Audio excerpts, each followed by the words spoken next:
Neat. Episode 40. Don't be a Dead Sea Christian, as the title suggests. Let's get into it. Andre here. Hope everything's good in the hood for you. So, as the title suggests, what is the Dead Sea? If you Google it, you'll figure out that the Dead Sea essentially is, well, dead. The salt concentration in that area is so dense that literally nothing lives there.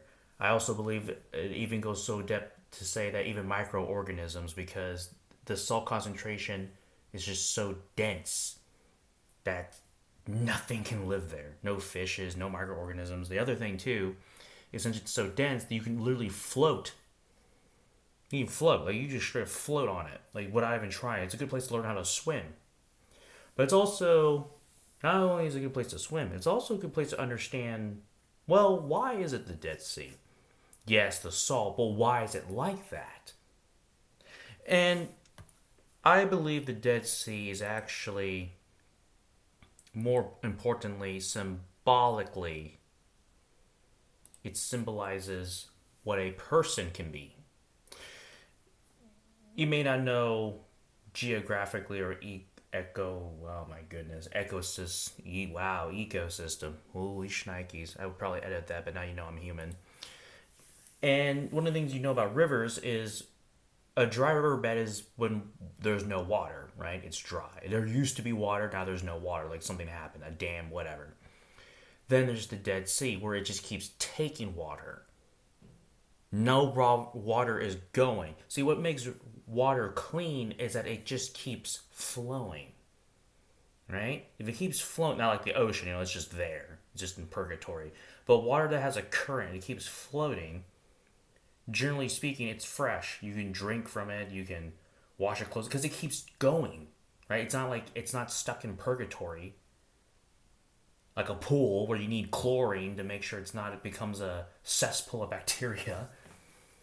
There needs to be a flow. There needs to be a current. There needs to be filters, etc. So, so you can already imagine that with your mind's eye. Now, the Dead Sea, there's no flow. Likewise, it usually becomes a swamp, right? It just takes too much. So there needs to be a combination of two things. It takes and it gives. The reason why I say Dead Sea and Dead Sea person, Christian, is generally speaking, human beings need two things to have fulfillment, a sense of direction, belonging, etc. And I would argue you need to have people that are like you. You need to have people that are older than you. And I say have that's a strong word, but people a longer away, like mentors, right?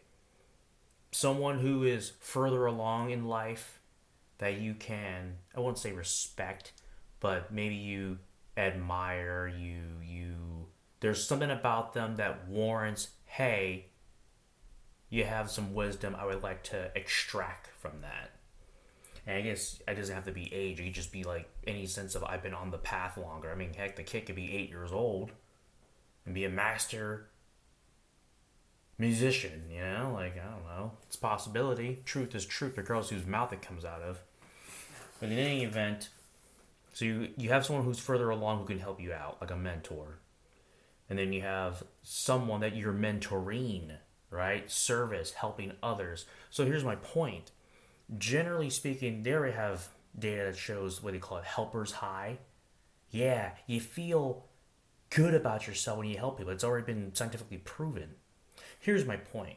You need to put yourself in an environment or a situation where you help and someone helps you. You see what I'm saying? Someone is help investing in you and you are investing in someone. Oftentimes, what makes Christians the Dead Sea is they keep taking, they keep getting, but they're not giving, they're not serving. I'm not referring to tithes, folks. That would be, in my opinion, the most monetary fundamental rendition of this. Tithes are good, 10%.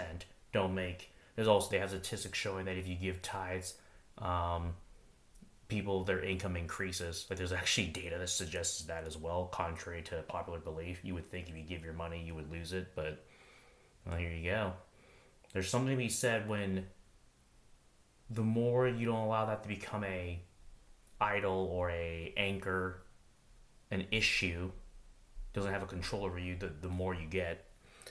Or as the Bible says, the man who gives his life gains it, and the man who tries to keep his life loses it. There's something to be said about how we progress as a species through servitude and living a life that's not your own, the mantle of responsibility.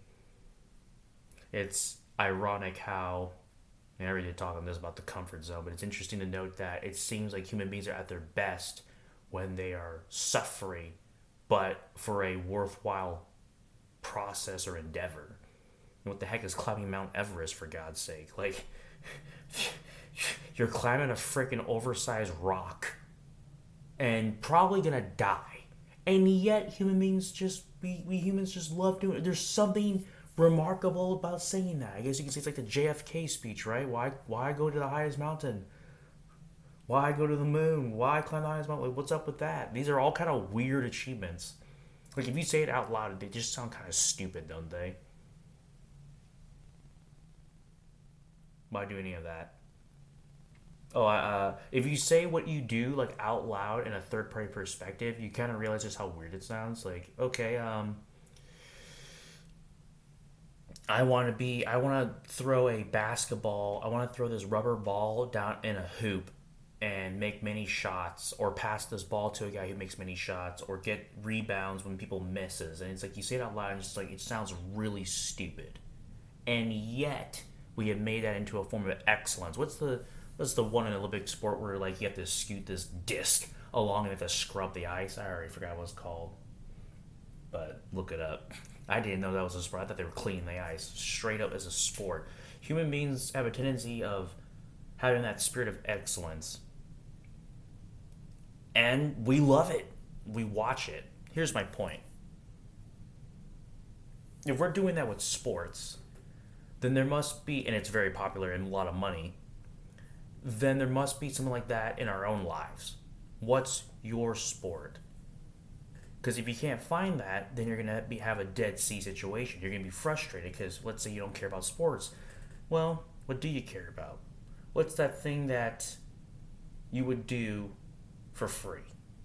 Sounds like a dumb advice, but there's something you would do for free if you had the chance. And hypothetically, you could also get paid for it. That's just a bonus. No, that sounds like that advice you hear from school, like what's something you want to do, like a job. Most and generally, jobs people work. Well, there is a Bible verse that says you should do all your. I think it's in the.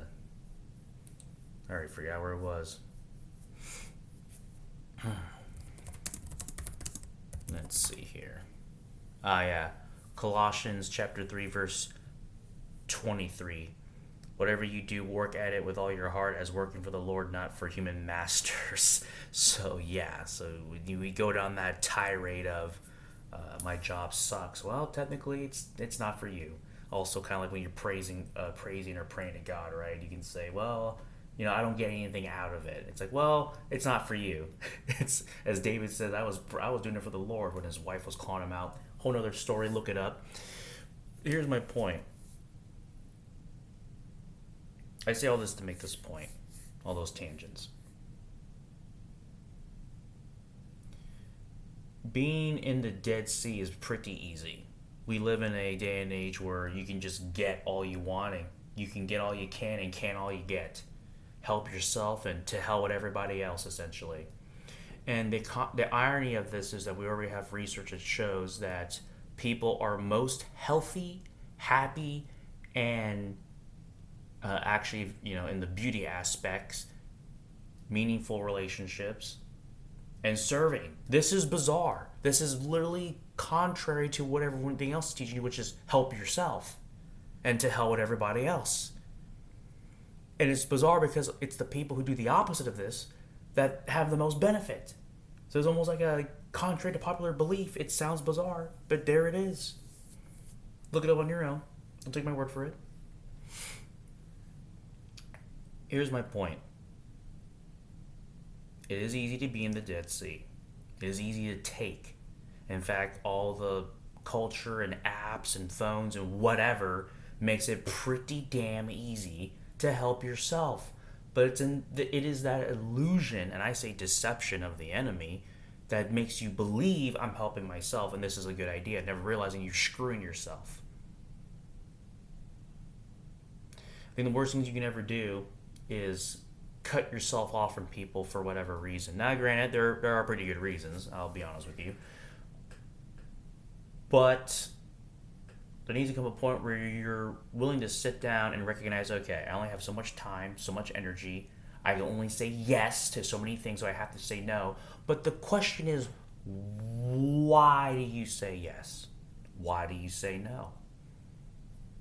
Let's go even a bit deeper with the Dead Sea Christian. Who has your ear? Why? And who has your voice? Why? And you might be thinking, well, Andre, I don't do any mentorship or whatever. It's interesting. There's programs for mentorship. There's programs where you can serve or whatever fills your bucket. It is interesting to note that people that teach youth like how to read or whatever, something like that, their mood improves like for 3 weeks. So it's interesting how when you notice what you're doing is meaningful, what you do is meaningful, there seems to be a correlation with health and everything else going up.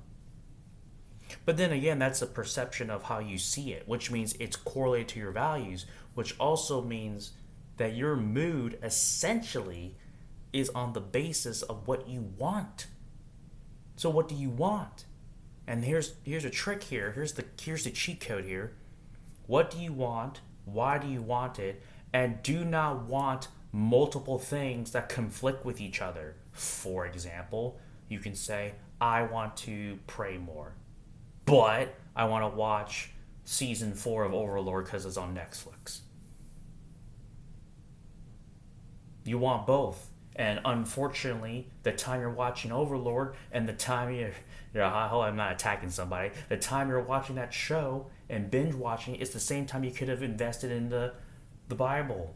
Now, it's not mutually exclusive. You just got to be disciplined.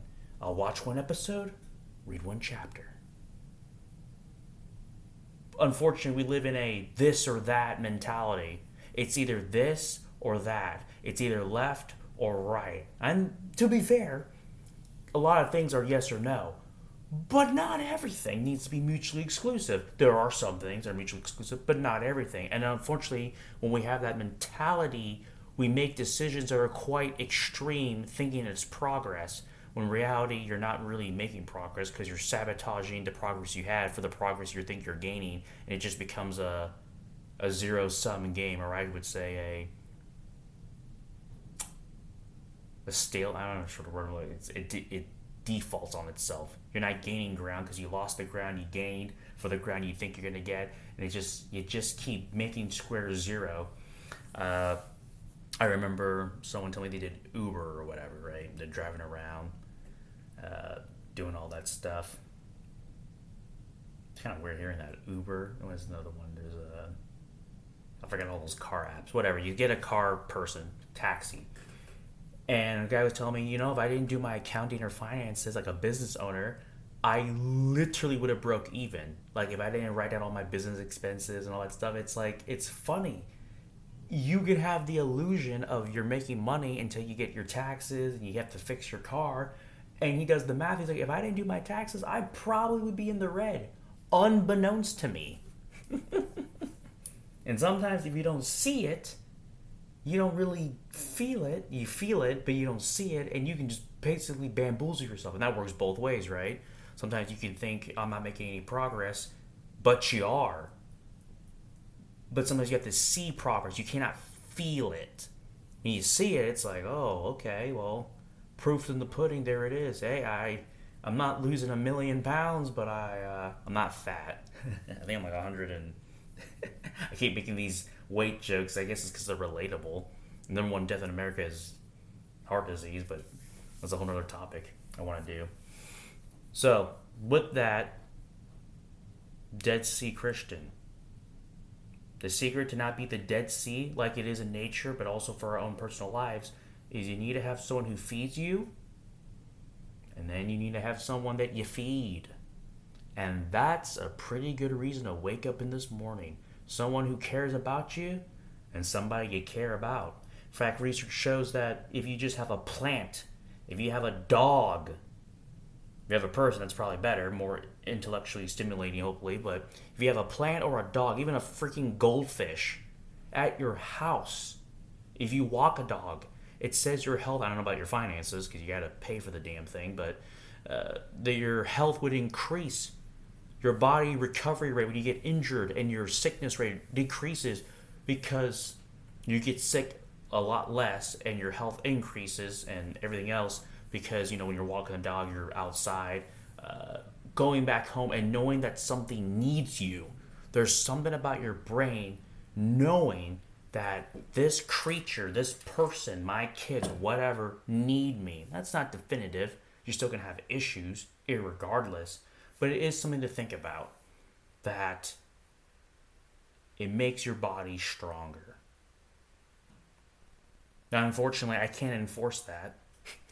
Though that's the truth. We have all this scientific data. How do you institutionalize that, right? Like, well, everyone gets a girlfriend, everyone gets a pet goldfish. It's like, I can't make you get those things. There's a lot of benefits and there's a lot of negatives in this world. Ultimately, that's your choice. That's what's great about America. I'm in America. So far as I'm concerned, in America's standards, you have the right. There's actually this thing called Amendment Zero. You have the right to be stupid. So, don't be in the Dead Sea. That sucks. And number one regret that people have, or I should say they always talk about, is they always say that they don't care about work and all that other stuff. It always boils down to relationships. It's a corny one. It's that, oh, love. You always hear it, love. That's like the number one TED Talk topic. Love. It's all about love. So, yeah. Focus on relationships. Focus on your spiritual walk. Work on your people skills. My goodness. You're surrounded by them regardless. You might as well learn it unless you're a... I've seen people say, like, I guess if you work at a warehouse, you still got a boss, you still work around people, you still... It always interests me how people don't work on their people skills or oration skills for whatever reason, never realizing that at some point they have to talk to a person. They're going to have to interact with a human being. It's inevitable. So with that, why not put your best foot forward? Read those iconic books. It's gotta be positive and negative. Heck, you just do some... It's gotta be better than nothing. Do some shorts on YouTube. I'm going on a tangent, but here's my point. I want to dismantle that thinking because you never know who you need and when you need them. Oh, you see what's happening here? Everybody's got enough sense to bet on the horse. I already did that statement. It's easy to bet on the horse that won. I got enough sense to do that. But then we have this thing called retrospect. Or we're like, oh, I would have done this. Well, you can do it now. If you got enough sense, you can do it now. I think it was Warren Buffett or I forgot some rich guy. You know how it goes. But he says if there's one thing I would have invested in, it would have been people skills. The one thing, if I would go back and tell myself in my 18 years old, whatever, if I would tell myself, keep all your contacts, be good to people, because there's going to come a time where you're going to need them. Need's a strong word. There's going to come a time where you want to utilize them. That sounds messed up, use them. But the truth of the matter is, you never know. I'm not saying burn your bridges. Some people just aren't going to be there for you regardless. But what I am saying is, it's interesting how we kind of live in a world where it says, oh, we live in a society where the Western culture pretty much shoves down your throat. You need to help yourself, individuality, to hell with everyone, even your family. And the ironic thing is, when you get further down in life, people end up under bridges because guess what? What they thought was a support system didn't hold up and they got screwed or their job bottomed out. Other circumstances that they didn't expect and their support system wasn't really as strong as they thought, and here they are. And I say all that to suggest that it's interesting how we say that in the Western culture, but then at our deathbeds, guess what everyone says? Everything that contradicts the Western culture. The Western culture is good. It has its merit. It inspires us to be the best versions of ourselves, but not at the expense of everyone else. That's not a good idea. And that's why we have a lot of Dead Sea people going on right now. Because we basically told them, hey, focus on your jobs, focus on your careers, and to hell with everything else. And sure, by all means, my only problem is, why is it mutually exclusive? Why can't you do both? Why can't you serve and excel at your career? Well, Andre, I'm busy. Ridiculous. I already did talk on busyness, but it's like, why is everything mutually excluded? It's this or that. I either make it to this or it's this. I either want this. You have all these different wants. But in regards to the Dead Sea, people's a messy business. Mostly because free will, right? Not everyone's gonna agree and say, "Oh, I want to be mentored by you," or "Oh, I want to invest in you." That's their choice. But it's worth the investment. It's worth the effort to find somebody who you can talk to and exchange ideas, and then find somebody who wants to give you ideas, and then find somebody who wants to you can help along the way. Because what that does, my friends, is it gives your daily life a sense of meaning and justification for the inevitable suffering you're going to face. In fact, the number one reason that leads to suicide in young men, or men in general, I should say, because they have no signs of depression or anxiety, they're just regular dudes, is their wife dies. Well, there's actually a statistic that says 60% of women they have a lot of relationships. I think only 30% of men do, which means it's more than double for women. Even though men say their best friend is their wives, yet their wives have more best friend than the husband, or more relationships. So they actually are they're upset when their husband dies, but they're not like destitute. You know what I'm saying? Whereas the guy, his wife is dead, the kids are gone or dead. He has nothing. He's just like broken, shattered. And I say all this to make this point that we don't say what we need until often when it's gone. That's brutal. I say all to wrap this up. Don't be a Dead Sea Christian or person. Find someone who can invest in you. Find someone you can invest in. And it gives your life a sense of meaning. And you can say, well, Andre, that's up to them. You're right. And that's what makes it beautiful and worthwhile and valuable. If they were just robots you can program, there ain't really much value to it. That's makes rejection from a chick or her love or your partner worth anything, right? Because they could have said no, but they didn't, and that's the risk you'll have to take.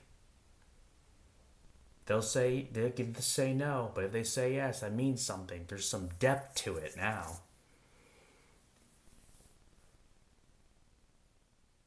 And with that, that's pretty good. A really great way to buffer a lot of the inconveniences in life. All right, rambled enough. With that, I'll talk to you later. Deuces.